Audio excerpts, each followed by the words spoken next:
Bonjour à tous et bienvenue à cette vidéo qui porte sur l'exercice 4 du sujet de maths brevet 2025 Amérique du Nord. À l'approche d'une course organisée par son collège, Malo s'entraîne sur un parcours de 13,5 km. La courbe ci-dessous représente la distance parcourue par Malo en kilomètres en fonction du temps écoulé en minutes. Donc on a cette courbe, distance en kilomètres en fonction du temps en minutes. Première question, le temps et la distance parcourue par Malo sont-ils proportionnels?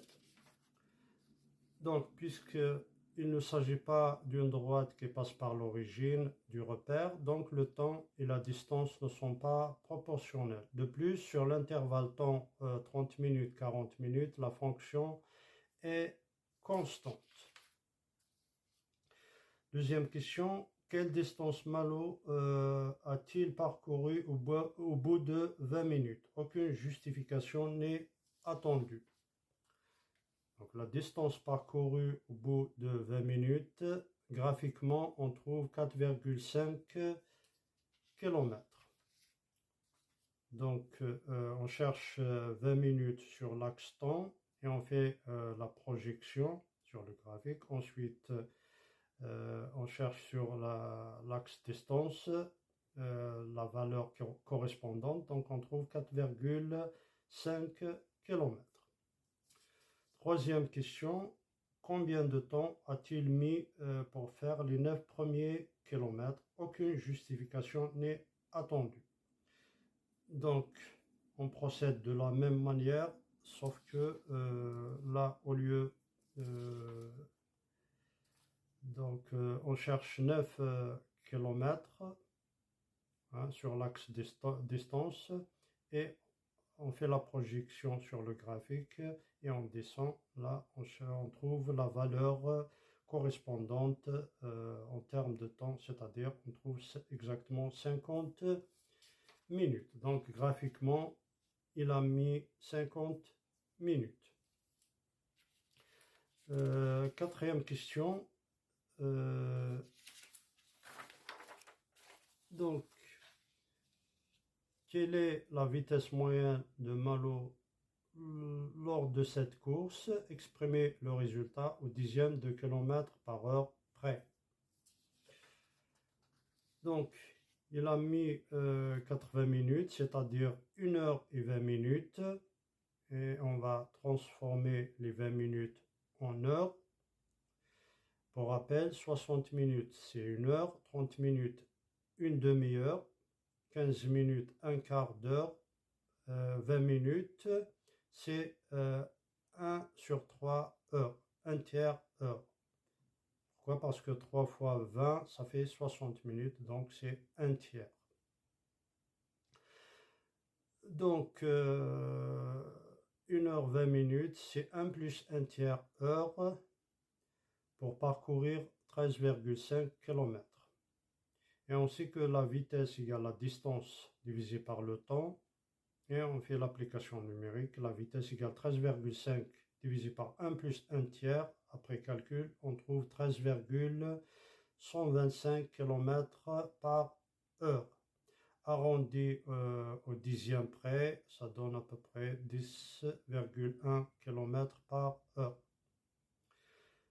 Cinquième question. Lewis et Hillel ont couru sur le même parcours de 13,5 km. Lewis a une vitesse régulière égale à 12 km par heure et Hillel a une vitesse régulière égale à 10 km par heure. Question A. Sachant que Lewis et Hillel sont partis en même temps, qui a été le premier à franchir la ligne d'arrivée? Donc, Lewis court plus vite que Hillel car, donc il suffit de faire la comparaison, 12 plus grand que 10. Donc Lewis a franchi la ligne d'arrivée la première. Question B.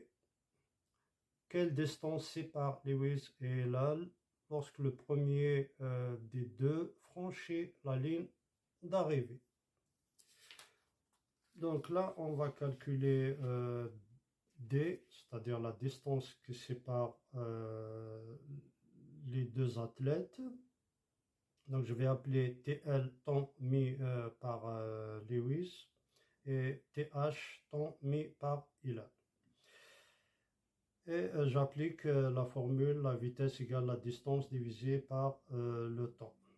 La vitesse VL égale 12 km par heure, VH égale 10 km par heure. Donc 12 égale 13,5 divisé par TL, et je tire TL égale 13,5 divisé par 12 et je trouve 1,125 heures.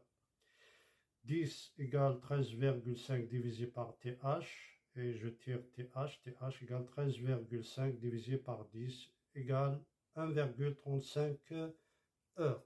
Et je fais ensuite la différence.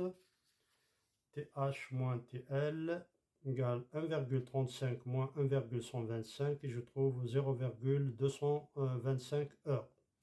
Et on a 10 égale D divisé par 0,225. À partir de là, D égale D fois 0,225 et je trouve 2,25 km. Donc c'est la distance qui sépare Lewis de Hilal. Donc là, admettons, c'est la ligne d'arrivée. Donc Lewis arrive là, alors que Hilal se trouve loin derrière à une distance de 2,25 km. Voilà, je vous remercie.